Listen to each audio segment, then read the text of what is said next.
Hello Yogesh, मैं तुम्हारी बीवी बोल रही हूँ। जुए में खुद को हार चुकी हूँ, तुम फौरन गांव आ जाओ, लिखा पढ़ी करनी है। महिला ने किया फ़ोन तो पति के उड़ गए होश। योगी को भी पता नहीं चला कैसे यूपी में पैदा हो गए महाभारत वाले शाकुनी और दुशासन। जुआ हुआ और महिला को हार गए।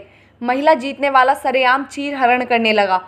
योगी महाराज मुझे बचा लीजिए, योगी को कृष्ण की तरह पुकारने लगी महिला। ये सब कुछ उस इलाके में हुआ जहाँ से आते हैं राजा भैया। जिस योगी राज में बड़े बड़े अपराधी बेदम हो जाते हैं, फिर ये कौन पैदा हो गया जिसने एक महिला के साथ ऐसा कर डाला। उत्तर प्रदेश में ऐसा हो जाएगा कोई सोच सकता था? और वो भी योगी राज में ऐसा हो जाएगा, ये तो कोई सपने में भी नहीं सोच सकता था।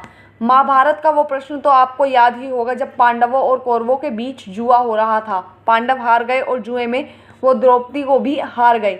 फिर दुशासन ने द्रौपदी के साथ जो किया वो आप सबको पता ही है। अगर हम कहें कि उत्तर प्रदेश में ठीक महाभारत वाली कहानी दोहराई गई तो आपको यकीन हो ना हो, लेकिन ये बात सच है। ये कहानी एकदम सच्ची है और उत्तर प्रदेश के प्रतापगढ़ से आई है। कहानी को ठीक से समझने के लिए आपको सबसे पहले उसके किरदारों को समझना होगा। पहला किरदार रेनू, यानी वो महिला जिसे लूडो खेलने की लत लग गई थी। दूसरा किरदार उसका पति, जो कमाने के लिए परदेश यानी कि जयपुर चला गया था। और तीसरा किरदार मकान मालिक, जहां वो महिला रहती थी।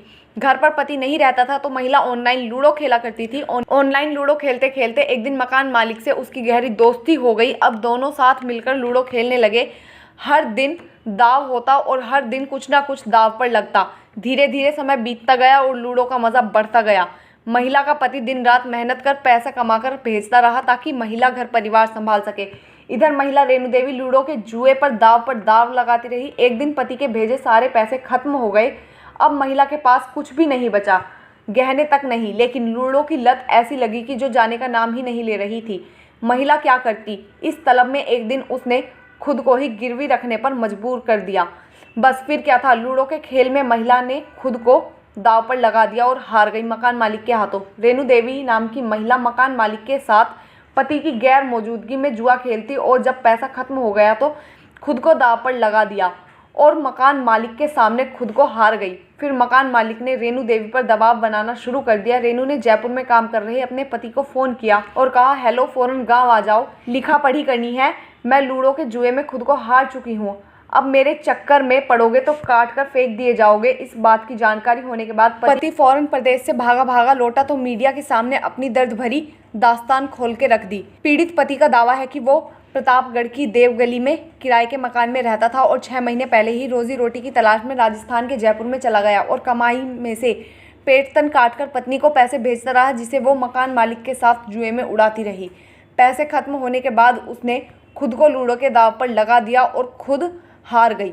और अब बेचारा पति थाने में बैठकर पुलिस वालों की तरफ टकटकी लगाकर बैठा हुआ है कि कोई तो चमत्कार करवा दो और पत्नी को वापस दिलवा दो। मकान मालिक पत्नी को लेकर बैठा हुआ है। वो दावा ठोक रहा है कि इसकी पत्नी यानी रेणु देवी अब उसकी हो गई। पुलिस पूरे मामले की जांच खाकी कर रही है और मकान मालिक को योगी स्टाइल में सज़ा दिलवाने का भरोसा जता रही है। Bureau report, AIN News 1। सुनली कि वो आने वाले हैं तो वो बोली जो है कि यहाँ पे आओगे तो मैं अपने आप को जुआ में हार गई हूँ। क्या नाम है? पत्नी का नाम रेणु है और मकान मालिक का नाम सुनील कुमार है। हमसे जुड़े रहने के लिए हमारे YouTube चैनल को सब्सक्राइब करें और बेल आइकन को दबाएं।